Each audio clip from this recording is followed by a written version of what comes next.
오늘은 야고보서 3장 후반절 말씀 우리가 함께 살펴보았습니다. 야고보서 3장 13절에 18절까지 읽었는데요. 여기 보면 지혜에 대한 내용의 말씀이 나옵니다. 여러분, 지혜가 뭘까요? 좀 주관적인 것들이 많이 또 작용을 할 수도 있죠. 근데 잠언에 보면 지혜라고 하는 단어가 정말 많이 등장하고요. 그리고 이 지혜라고 하는 단어는 창세기부터 요한계시록까지 끊임없이 반복해서 등장을 합니다. 이렇게 지혜라고 하는 단어가 많이 나온 이유는 지혜가 그만큼 우리의 삶에 중요한 단어이기 때문에 지혜가 많이 나올 것입니다. 여러분, 요즘은 돈을 정말로 중요하게 생각하는 그런 시대죠. 그러면 돈이 많은 사람은 지혜로운 사람인가? 그렇게 말할 수 있을까요? 물론 돈이 많으면 좋죠. 하고 싶은 대로 참 할 게 너무나 많습니다. 근데 돈이 많으면 그것이 곧 지혜인가? 그렇게 말할 수는 없겠죠. 돈이 아무리 많아도 불행하게 산 사람들 굉장히 역사 속에서 많습니다. 오늘 우리가 읽은 야고보서 3장에서는 두 가지 종류의 지혜에 대해서 지금 말씀하고 있습니다. 첫 번째는 하늘로부터 오는 지혜고요. 두 번째는 땅 위의 지혜입니다. 하늘로부터 오는 지혜는 하나님의 지혜, 하나님께 주시는 지혜고요. 그 다음에 땅 위의 지혜는 마귀가 주는 지혜입니다. 두 가지가 확연하게 다르죠. 자, 오늘 말씀 가운데서 야고보서 3장 13절 한번 보겠습니다. 우리 같이 한번 읽습니다. 너희 중에 지혜와 총명이 있는 자가 누구냐? 그는 선행으로 말미암아 지혜 온유함으로 그 행함을 보일지니라. 자, 먼저 질문을 하고 그 다음에 답변을 하고 있습니다. 질문은 너희 중에 지혜와 총명이 있는 자가 누구냐? 그렇게 질문을 하고 있고요. 거기에 대한 답변으로 이제 뒷부분에 보면 그는 선행으로 말미암아 지혜 온유함으로 그 행함을 보일지니라, 이렇게 답변을 합니다. 그럼 무슨 뜻입니까?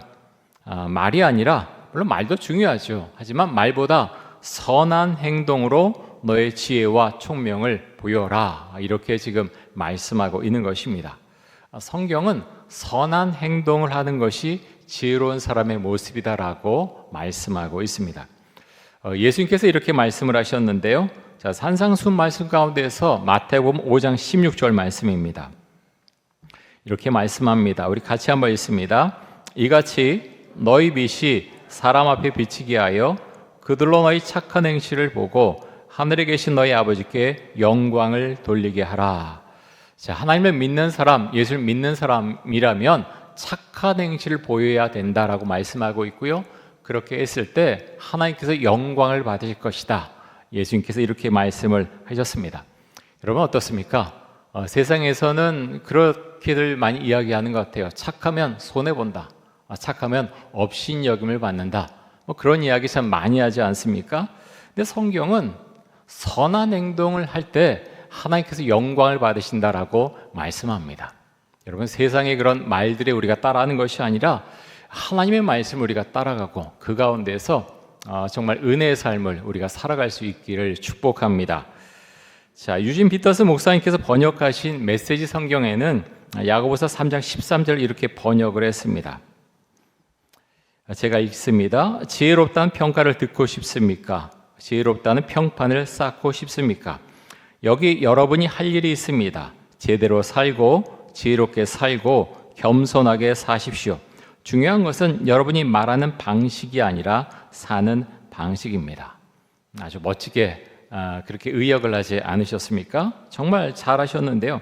중요한 것은 우리가 말하는 거 사실은 굉장히 중요하죠. 근데 말이 중요한데요. 말하는 대로 하지 않고 엉망으로 산다면 그것만큼 참 우리의 마음을 비참하게 만드는 것은 없을 것입니다. 그런 의미에서 말하는 방식보다 사는 방식이 중요하다. 그렇게 성경은 말씀하고 있습니다. 여러분, 그래서 때로는 손해를 볼지라도 우리는 이 말씀대로 따라하는 사람들이 있죠. 그 사람들을 그리스도인이라고 부릅니다. 우리가 말씀대로 따라갈 수 있기를 원합니다. 여러분, 대한민국에서 교회가 가치를 인정받으려면 어떻게 해야 됩니까? 이 말씀 그대로 하면 우리는 인정받게 됩니다. 우리 그리스도인 정말 말만 하고 아무것도 하지 않은 그런 사람이 아니라 세상 사람들보다 더 도덕적이고 더 윤리적으로 살아야 되겠죠. 세상에는요, 교회를 다니지 않아도 예수를 믿지 않아도 어떤 면에서는 굉장히 우리보다 더 도덕적이고 더 윤리적인 사람들 우리가 만나지 않습니까? 그런 분들이요, 교회를 좀 다니세요, 예수 믿으세요 그러면 아마 이렇게 볼 겁니다. 너는 나보다 나은 인간이야? 넌 잘 살고 있어? 내가 얼마나 도덕적인데, 내가 윤리적인데, 난 법 하나 어긴 게 없고 정말 어려운 사람들도 많이 도와주는 그런 삶을 나는 살고 있어. 당신은 어떻게 살고 있는데? 아마 그런 생각하면서 아마 생각하고 판단을 하겠죠. 여러분, 기독교의 삶은요, 윤리적인 삶, 도덕적인 삶이 목표는 아닙니다.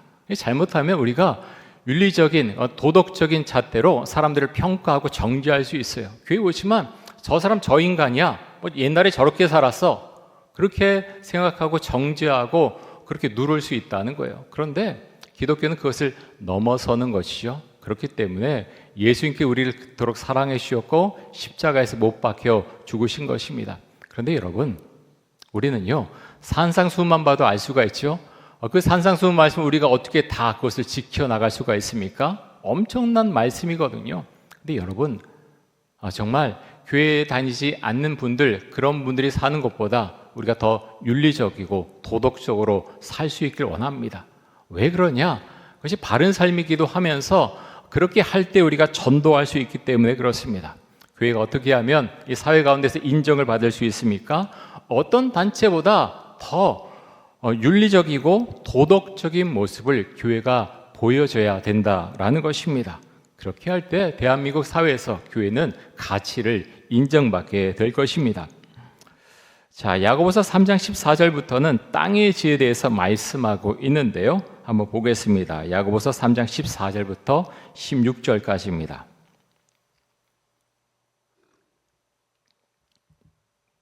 우리 같이 한번 읽습니다. 그러나 너희 마음속에 독한 시기와 다툼이 있으면 자랑하지 말라.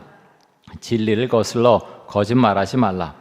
이러한 지혜는 위로부터 내려온 것이 아니요 땅의 것이요 정욕의 것이요 귀신의 것이니 시기와 다툼이 있는 곳에는 혼란과 모든 악한 일이 있음이라. 아멘. 자, 이 야고보서 3장에서는요, 지혜가 있는데 지혜는 두 종류다. 하나님의 지혜가 있고 마귀가 주는 지혜가 있다. 이렇게 분류를 하고 있습니다. 마음 안에 독한 시기와 다툼이 있는 것은 하나님의 지혜가 아니다라고 말씀합니다. 시기와 다툼은 땅의 것이고 마귀가 주는 것입니다. 그래서 독한 시기와 다툼이 있는 지혜는 이기적이고 탐욕적인 지혜인데요. 여러분, 이런 지혜를 가지고 돈도 벌 수 있습니다. 권력도 가질 수가 있죠. 하지만 이런 지혜를 갖고 있으면 결국 공동체를 파괴하게 되고 시기심과 분쟁을 일으키게 됩니다. 그 사람이 가진 지혜가 하나님께 주신 지혜인가 아니면 마귀로부터 나온 것인가, 그것을 알려고 하면 그 사람이 가진 지혜를 이용해서 뭔가를 하는데 결국 그 사람의 행동이 다른 사람을 살리는 행동인가 아니면 죽이는 행동인가 하는 것을 보면 알 수가 있죠. 또 그 사람이 가진 지혜가 어떤 열매를 맺는가를 보면 그 지혜가 하나님께로부터 온 것인지 마귀로부터 온 것인지 알 수가 있습니다. 자, 예수님께서 이렇게 말씀을 하셨는데요. 마태복음 7장 16절부터 18절까지 한번 보겠습니다. 우리 같이 한번 읽습니다. 그들의 열매로 그들을 알지니 가시나무에서 포도를 또는 엉겅퀴에서 무화과를 따겠느냐. 이와 같이 좋은 나무마다 아름다운 열매를 맺고 못된 나무가 나쁜 열매를 맺나니 좋은 나무가 나쁜 열매를 맺을 수 없고 못된 나무가 아름다운 열매를 맺을 수 없느니라. 자, 좋은 나무는요, 좋은 열매를 맺습니다. 하지만 나쁜 나무는 나쁜 열매를 맺겠죠. 마음밭이 좋은 사람은 삶 가운데 좋은 열매를 맺게 되겠지만 마음밭이 좋지 않은 상태에서 살아가는 사람은 나쁜 열매를 맺게 되겠죠. 여러분, 이 세상에는요, 난 참 지혜로운 사람이야 라고 자랑하는 사람들이 생각보다 많이 있는 것 같습니다. 여러분, 정말 지혜로운 사람은요, 내가 지혜롭다라고 말하지 않습니다. 그렇게 자신의 지혜를 자랑하는 사람은 지혜롭지 못한 사람일 가능성이 아주 많죠. 여러분 자신의 탐욕을 채우기 위해서 전쟁을 일으키고 또 다른 국가나 사람들을 압박하고 위협해서 돈을 버는 것, 하나님께 주신 지혜일까요? 성경은 그렇지 않다라고 분명하게 말씀하고 있습니다. 여러분 요즘 전 세계 가운데서 이런 일들이 정말 많이 일어나고 있지 않습니까? 왜 이런 일들이 일어나고 있는 것일까요? 하나님께 주신 지혜가 아니라 마귀가 주는 지혜를 사용하기 때문에 그렇습니다. 여러분 그런데 잘 구분하십시오. 그렇게 하는 사람이 마귀다 그런 얘기가 아닙니다. 마귀란 이야기가 아니고요. 사람은 누구나 그 사람이 마귀가 주는 생각, 지혜를 가지고 말하고 행동할 수도 있고 그와 반대로 하나님께 주시는 생각과 어떤 지혜를 가지고서 행동을 하고 또 말할 수 있습니다. 성령이 충만하면 하나님께 주신 생각과 말을 사용하게 되겠죠. 여러분 세계 곳곳에는 지금 시기와 다툼을 일으키는 것들이 너무나 많이 존재하고 있습니다. 하지만 여러분 기억하십시오. 그것이 돈을 벌어줄지 모르고 권력은 강할지 모르지만 그것이 하나님의 지혜, 하나님의 방법은 아니라고 하는 것입니다. 우리는 성경에 빗대서 그 모든 것들을 생각하고 우리가 또 판단해 나갈 수 있기를 원합니다. 여러분이 속해 있는 가정과 여러분의 직장과 일터에서는 어떻습니까? 여러분이 속해 있는 그 공동체에 하나님께 주시는 평화가 임하기를 축복합니다. 여러분의 가정도 평안하고 또 여러분이 가는 곳에 그 일터의 직장에 평화가 임하기를 축복합니다. 여러분 그러면 하나님께 주신 지혜는 어떤 지혜일까요? 자, 야고보서 3장 17절과 18절 말씀 한번 보겠습니다. 우리 한번 같이 한번 읽습니다. 오직 위로부터 난 지혜는 첫째 성결하고 다음에 화평하고 관용하고 양순하며 긍휼과 선한 열매가 가득하고 편견과 거짓이 없나니 화평하게 하는 자들은 화평으로 심어 의의 열매를 거두느니라. 자, 위로부터 난 지혜는 하나님께 주시는 지혜를 말하죠. 근데 하나님께 주신 지혜는 이런 모습들이 있다, 이런 특징들이 있다. 성경은 그것을 지금 설명하고 있습니다. 자, 하나님께 주신 지혜는 먼저 성결하다 이렇게 말하고 있죠. 성결한 것, 순수하고 순결한 것을 말합니다. 영이 깨끗하고 맑은 것을 말하죠. 또 화평의 모습도 있다라고 말하고 있습니다. 화평, 다른 사람과 다투지 않는 것을 말합니다. 또 관용하고 양순하다라고 말씀하고 있죠. 관용은 좀 용납하는 것입니다. 너그러운 마음으로 그렇게 정죄하지 않고 받아들이는 마음, 그것이 관용의 마음이죠. 양수는 하나님의 말씀에 순종하는 것을 말합니다. 또 긍휼과 선한 열매가 가득하다라고 말씀하고 있죠. 긍휼은 다른 사람을 불쌍히 여기는 마음입니다. 긍휼의 마음이 있을 때 우리는 전도할 수 있는 것입니다. 자, 야고보서 3장 17절과 18절을 메시지 성경에서는 이렇게 번역을 했는데요. 한번 보겠습니다. 제가 읽어드리겠습니다. 참된 지혜, 하나님의 지혜는 거룩한 삶에서 시작됩니다. 참된 지혜의 특징은 다른 사람들과 평화롭게 사는 것입니다. 참된 지혜는 온유하고 이치에 맞으며 자비와 축복이 넘칩니다. 하루는 뜨겁고 하루는 차갑고 하지 않습니다. 겉과 속이 다르지 않습니다.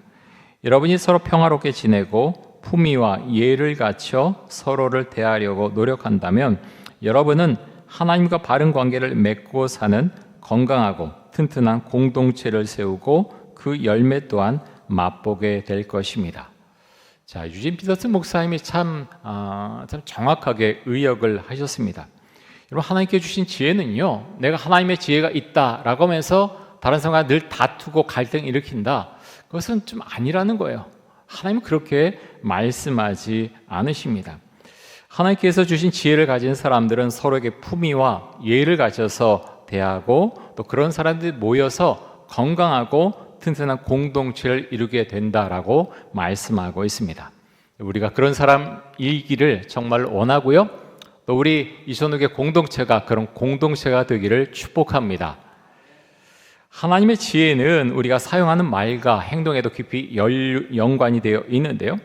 하나님의 지혜가 임하면 그 사람이 사용하는 언어가 달라집니다. 이전에는 시기와 다툼을 일으키는 그런 말을 많이 하던 사람일지라도 성령이 임하고 또 하나님의 지혜가 임하면 그 사람 평화를 지향하는 그런 분위기를 만들어가는 언어를 사용하는 사람으로 바뀌게 되죠. 제가 2주일 전에 야고보서 3장 전반부 본문을 가지고 설교하면서 이런 말씀을 드렸습니다. 한번 딱 기억하시면 좋겠는데요.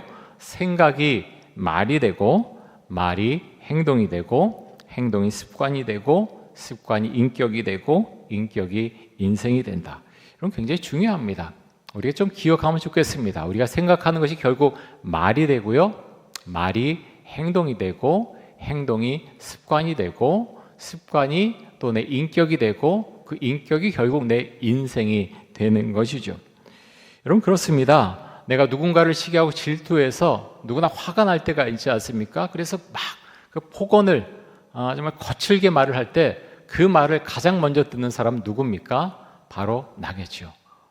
운전하시는 분들은 잘 알겠지만 평소에는 막 괜찮다가 운전대를 잡고 운전하다가 화가 나는 경우가 굉장히 많습니다. 저도 참 그런 경우가 많이 있었습니다. 갑자기 이제 너무나 운전을 험하게 하는 그런 자동차 때문에 화가 나는 그런 경우가 있죠. 그런데 여러분, 그 차 안에서 아무도 없을 때 그렇게 욕하고 화내고 할 때 그 말 누가 듣습니까? 상대방 운전자는요 듣지 못합니다. 그 말 누가 듣습니까? 내가 듣지요. 결국 그 말이 내 마음에 쌓이고 내 뇌에 쌓이게 됩니다. 부정적이고 좋지 않은 말을 습관적으로 하는 사람은 그 말을 자신 내가 인지해서 그 말을 뇌 속에 저장하게 되고, 또 부정적이고 좋지 않은 말을 계속해서 습관적으로 하는 사람은 결국 자신의 뇌 속에 저장된 말처럼 행동을 하게 되겠죠. 여러분, 우리가 말을 얼마나 조심해서 해야 되는지 모릅니다. 이런 말은 우리의 생각과 또 우리의 믿음과 깊이 연관이 되어 있습니다. 여러분, 성경에 보면 원망하는 그런 일들이 굉장히 많이 나오죠. 출애굽한 이스라엘 백성들 보면서 참 안타까운 마음을 갖지 않습니까? 왜 그렇게 화를 내고 원망을 많이 하는지. 근데 여러분, 이스라엘의 광야에 가보면 사실 그 마음이 이해가 됩니다. 한 1시간만 그 땡볕에 광야에 가서 있으면요 정신이 없어요. 거기다 물이 없다, 먹을 게 없다, 애들까지 옆에 칭얼거린다. 불만하지 않을 사람이 어디 있을까? 하나님은요 그것을 요구하세요. 불만할 수밖에 없는 그런 환경인데 이 사람들이 불만을 계속 나타내거든요. 물이 없다, 뭐 먹을 것이 없다, 먹을 게 뭐 이러냐, 돌아가자, 지휘관을 도로 세우자, 돌아가자, 막 이런 말까지 하는데, 그래서 어떤 결과를 그들이 가져옵니까? 하나님 앞에서 가데스 바네아에서 그 정탐꾼 문제 때문에 원망했을 때 하나님께서 이들을 치시려고 하죠. 그런데 치시기까지는 하지 않고, 하지만 40년 동안 이 사람들 광야를 떠돌게 됩니다. 가나안 땅에 들어가지 못하고 가나안 땅에 들어가지 못하고 광야에서 모두 죽게 되죠. 여러분, 그 사람이 받은 지혜가 하나님께로부터 받은 지혜인가 마귀에게서 받은 지혜인가 하는 것은 그 사람이 사용한 말을 들어보면 알 수가 있습니다. 하나님께 지혜를 받은 사람은 긍정적이고 진취적인 언어를 사용합니다. 하지만 마귀에서 지혜를 받은 사람은 부정적이고 시기와 다툼을 일으키는 언어를 사용합니다. 아까도 말씀드렸지만 여러분, 그런 부정적인 말을 사용한다 그래서 그 사람이 마귀다, 절대로 그렇지 않습니다. 그렇게 몰고 가서는 안 되겠죠. 사람은요 하나님의 그런 지혜가 올 때가 있고 또 마귀로부터 오는 지혜가 올 때가 있습니다. 근데 성령 충만한 사람은 어떤 사람이냐? 마귀의 지혜를 다 몰아내고요 하나님의 지혜로 자신의 마음과 생각을 채우는 사람, 그 사람이 성령 충만한 사람일 것입니다. 여러분, 우리는 잘할 때 여러분 그렇지 않았습니까? 저는요 제가 목회자지만 어릴 때, 청년 때 그런 고민 많이 했습니다. 내가 왜 교회를 나온 것일까? 나의 부모, 우리 어머님, 아버지도 장로님이셨고 어머님 권사님이셨는데 그런 생각했어요. 내가 왜 교회에서 자란 거지? 내 교회에서 자라지 않았으면 좀 더 잘 성장할 수 있었을 텐데, 뭐 여러 가지 불만이 많았습니다. 내가 교회 안에 왜 묶여 있어야 되지? 저는요 사실 청년들 불만 나타내는 것 웬만한 거 사실 다 이해합니다. 저도 그러고 자랐습니다. 그런데 여러분, 은혜를 알게 되고 또 자신의 모습이 보이기 시작하면 다르게 자신의 인생이 해석되고 신앙도 다르게 우리가 받아들이게 됩니다. 그래서 우리에게 지혜가 필요한데요, 지혜는 하나님께서 주시는 것입니다. 그래서 예수님은 정말 간절히 기도하셨는데요. 예수님께서 공생을 시작할 때 가장 먼저 물세례를 받으셨죠. 그 다음에 40일 동안 광야에서 금식하시고 마귀의 시험을 받으십니다. 성령 충만한 가운데서 마귀의 시험을 다 물리치지 않으십니까? 그 이유는요, 예수님께서 기도하셨기 때문입니다. 예수님은 그 모습을 평생토록 십자가에 달려 죽으시기까지 계속해서 이어가셨는데요. 매일 예수님은 하나님께 주시는 지혜를 얻고자 매일 기도하셨습니다. 자, 마가복음 1장 35절 말씀 한번 보겠습니다. 우리 같이 한번 읽습니다. 새벽 아직도 밝기 전에 예수께서 일어나 나가 한적한 곳으로 가사 거기서 기도하시더니, 하나님의 아들이신 예수님은 매일 기도하셨습니다. 무엇을 얻고자 기도하셨을까요? 지혜와 능력을 얻기 위해서 기도하셨습니다. 여러분, 그렇습니다. 우리 하나님께 지혜를 얻으려면 매일 기도하는 방법, 그거 외에는 다른 방법이 없습니다. 여러분, 솔로몬을 잘 아시죠? 솔로몬은 하나님 앞에 일천번제를 드리시오. 또 하나님께서 좋아하시는 그런 모습으로 살아갑니다. 근데 하나님께서 물으십니다. 내가 무엇을 원하느냐? 백성을 잘 다스릴 수 있는 지혜를 원합니다라고 했을 때 하나님께서 그것을 주시지요. 지혜를 주십니다. 근데 지혜만 주신 것이 아니라 부귀와 영광도 함께 주시죠. 근데 솔로몬이 바뀌죠. 마음의 어둠이 찾아오고 하나님 앞에 기도하지 않게 되면서 그의 마음은 병이 됩니다. 그렇게 병이 들었을 때 솔로몬은 이방 여자들과 정략 결혼을 했고 또 이방 신을 섬기는 사람으로 변하게 됩니다. 그 이후로 솔로몬은 백성을 지혜롭게 다스리지 못하고 폭정을 휘두르게 되죠. 여러분, 우리가 지혜롭게 살 수 있기 원하는데요. 여러분, 어떻습니까? 연세 드신 분도 많이 계신데 여러분, 지혜롭게 지금 살고 계십니까? 지혜는 하늘에서부터 부어지는 것임을 우리는 고백할 수밖에 없습니다. 내가 기도를 많이 하기 때문에 지혜롭다? 물론 기도가 필요한데요. 말씀도 필요하고 삶의 경험, 주께로부터 받은 어떤 은혜, 여러 가지가 사실 복합적으로 이루어질 때 우린 지혜로운 삶을 살아갈 수 있을 것입니다. 그 출발은 바로 기도라고 하는 것을 여러분 기억하십시오. 그 기도를 놓칠 때 나는 안 좋은 모습으로 변화되어져 갈 가능성이 아주 많습니다. 오늘 말씀에 보면 하나님께로부터 온 지혜를 받게 되면 성결하고 화평하고 관용하고 순종하게 되고 또 긍휼의 마음을 갖게 된다라고 말씀합니다. 여러분, 우리가 그럴 수 있기를 원합니다. 다 지혜롭게 살길 원하지 않으십니까? 그렇다면 기도로 하루를 시작하고 하나님 앞에 늘 물으면서 기도하면서 살아가는 여러분과 제가 될 수 있기를 간절히 원하고 축복합니다. 우리 함께 기도하겠습니다. 이 시간 기도할 때 하나님께서 주시는 지혜를 가지고 살아가게 하여 주옵소서. 하나님께 주시는 지혜를 얻기 위해서 예수님처럼 매일 간절하게 기도하게 하여 주옵소서.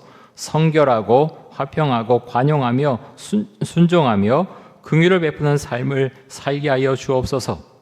기도함으로 삶에 다가오는 위기를 넉넉히 이겨낼 수 있도록 하여 주옵소서. 우리 통성으로 함께 기도하겠습니다. 사랑의 주님, 오늘 야고보서 3장에 나오는 지혜에 대한 말씀을 함께 살펴보았습니다. 하나님, 우리가 지혜롭게 정말 살기를 원하지만 어떨 때는 마음속에는 탐욕과 이기적인 모습 때문에 그 지혜가 묻히고 또 하나님께서 싫어하시는 마귀의 지혜를 따라가는 그런 모습이 나타날 때도 있습니다. 하나님, 기도하기는 하나님께서 주시는 지혜를 가지고 이 세상을 우리가 살아갈 수 있기를 원합니다. 그래서 하나님, 우리의 마음이 성결하고 관용하며 또 긍휼의 마음을 가지고 이 세상을 살아갈 수 있기를 원합니다. 우리에게 지혜를 주시고 우리가 각자가 처해 있는 그런 상황 가운데에서 가정에서 그리고 일터에서 지혜롭게 생각하고 지혜롭게 말하고 또 지혜롭게 행동할 수 있기를 원합니다. 하나님 아버지요, 우리가 주를 바라보며 살아가는데 하나님, 우리가 좀 더 온전하고 또 하나님 좀 더 분명한 정말 인격적이고 또 신앙이 있는 사람으로 우리가 살아갈 수 있기를 원합니다. 우리가 주 앞에 기도할 때 우리에게 지혜를 주시고 우리가 말과 행함에 있어서 정말 하나님 우리의 말과 행동으로 주께 영광 올려드리는 그런 삶을 우리가 살아갈 수 있기를 원하오니 아버지, 우리와 함께 하시고 우리의 생각과 말과 행동을 정말 주 앞에서 온전한 그런 모습이 될 수 있도록 주님 주관하시고 우리의 모든 것을 주님 친히 이끌어 주옵소서.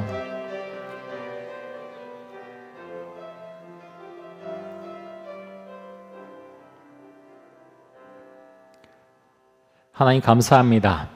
정말 지혜로운 삶을 살고 싶습니다. 하나님 아버지, 주 앞에 매일 기도하면서 나에게 무엇을 말씀하시고 어떻게 살길 원하시는지 매일 기도함으로 하루를 시작할 수 있도록 해주시고 매 순간 주님 어떻게 할까요? 우리가 주 앞에 물을 수 있기를 원합니다. 그래서 주님, 하나님께서 기뻐하시는 선택을 하면서 우리가 세상을 살아나갈 수 있도록 해주시고 성령 충만한 가운데서 우리의 삶을 살아갈 수 있도록 지금 우리와 함께 하시고 우리 삶을 친히 인도하여 주옵소서. 예수 그리스도의 이름으로